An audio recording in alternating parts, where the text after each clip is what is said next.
Vamos falar de um ajuste que nem todo mundo faz, mas que é fundamental se você imprimir chapas, papéis ou frascos, ou se você usa um carrossel automático. E um pouco de história para entender o porquê das coisas. Em que implica imprimir mantendo uma distância entre a tela e o material a imprimir? Antigamente existia a mesa corrida. Hoje todo mundo chama a mesa de 4 a 8 posições de mesa corrida, mas não corre tanto assim.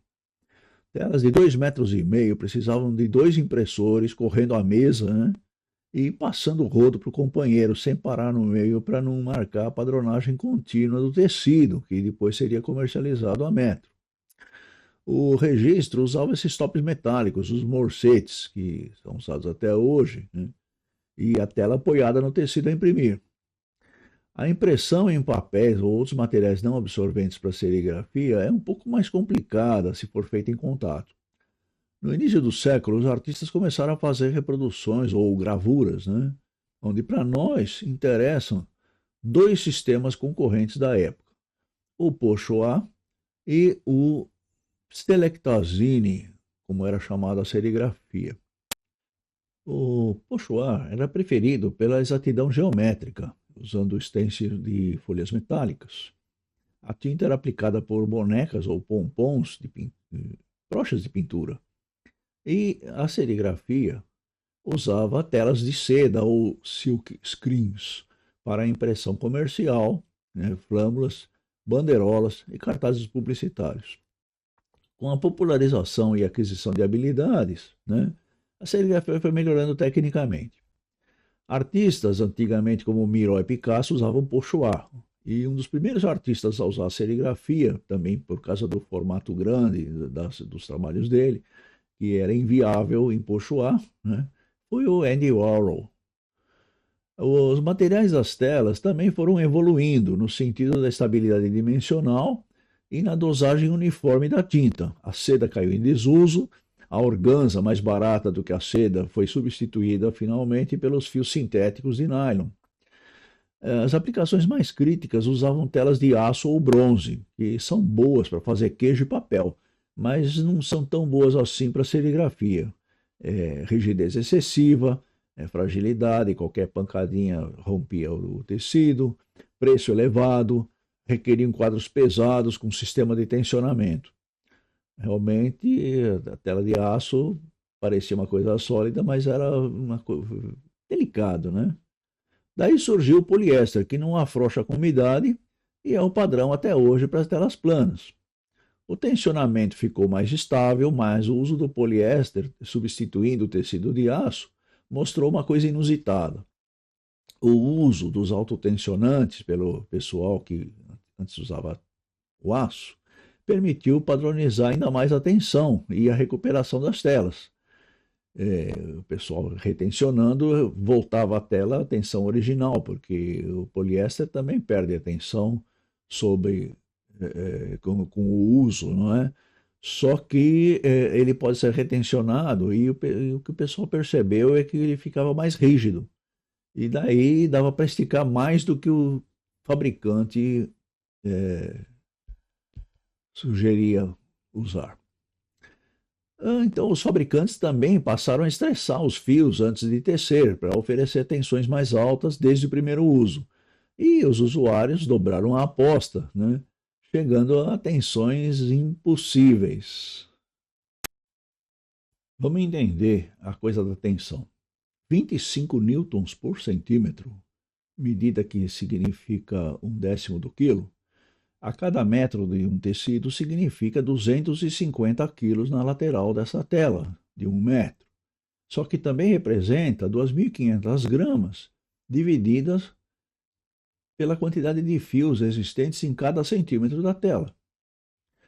Um fio isolado numa tela de 60 centímetros e esticado a 25 newtons aguenta mais do que os 41 gramas.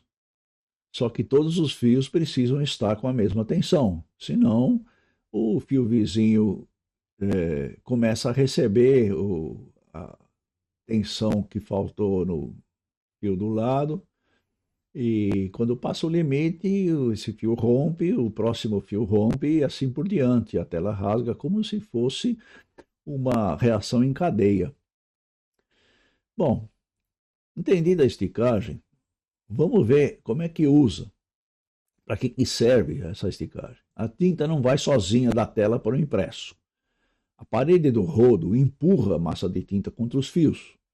Os fios vão cortar a massa de tinta, que vai atravessar a espessura da tela e vai se acomodar, espalhando sobre os fios. Você não vai querer que uma área chapada da imagem fique como pontinhos correspondentes aos espaços abertos da tela. Então, os fios vão estar mergulhados numa capa de tinta e a tela então vai ter que subir arrancando os fios de dentro da camada da massa. A massa de tinta ela gruda nos materiais, no impresso e nos fios. Que bom que os fios são lisos, né? E a sua área de contato é menor do que a área do impresso. A força do desmolde na impressão requer que o fio esteja rígido, esticado. Na cozinha lá de casa, o fio frouxo não corta o bolo de uma maneira uniforme. Mais ainda, eu falei massa porque, como a gente sabe, a tinta é espessada até uma certa viscosidade. Só que a viscosidade não é uma coisa fixa e constante. A viscosidade dos materiais varia com as condições de aplicação das forças. Por exemplo, as variáveis de impressão, ângulo e velocidade do rodo, tensão no instante do desmolde, distância entre os fios da tela, e assim por diante. O sistema simplificado de registro com morcetes e tela em contato pode sugerir que a tinta flui apenas na vertical, quer dizer, como um sistema de duas dimensões. Só que a gente compreender que a tinta precisa se espalhar embaixo dos fios ligando os espaços interrompidos mostra que o processo é mais como um molde, uma coisa de três dimensões, onde o tecido, além de filtrar retendo a tinta, determina o volume dosado sobre o material impresso. O estêncil também é responsável pela geometria final da tinta, porque ele tem que ser plano e ter paredes verticais se a gente quiser a imagem bem definida. O desmolde da impressão, ele pode ser feito mecanicamente, atuando sobre a tela, quer dizer, você levanta a tela, desde que a viscosidade no desmolde esteja baixa o suficiente. Mas se feito através de fora-contato, reduz a área de adesividade, o que vai permitir tintas mais viscosas sem grudar no material que você está imprimindo. Então, isso é uma melhor moldagem, o que te dá melhor definição da imagem, melhor resolução, menor tamanho de detalhes, né? E uma maior velocidade de impressão. Então, imprimir fora de contato tende a deformar a imagem. O segredo é você manter essa deformação numa dimensão imperceptível. Para conseguir isso, o menor fora-contato que ainda mantenha força suficiente para o desmolde, associado a uma folga entre o tamanho da tela e o tamanho da imagem, é a chave do processo. Trabalhar fora de contato exige, né, por causa disso, uma sofisticação mecânica do equipamento. A tela ela precisa estar paralela e, ao mesmo tempo, permitir reposicionamento e ajustes. A forma de medir precisa ser definida e tudo isso vai representar um investimento, né? Que é uma coisa diferente de custo. O fabricante Stretch Devices, que também é inventor dos quadros autotensionantes de rolete, desenvolveu uma ferramenta de calibração para carrosséis têxteis automáticos.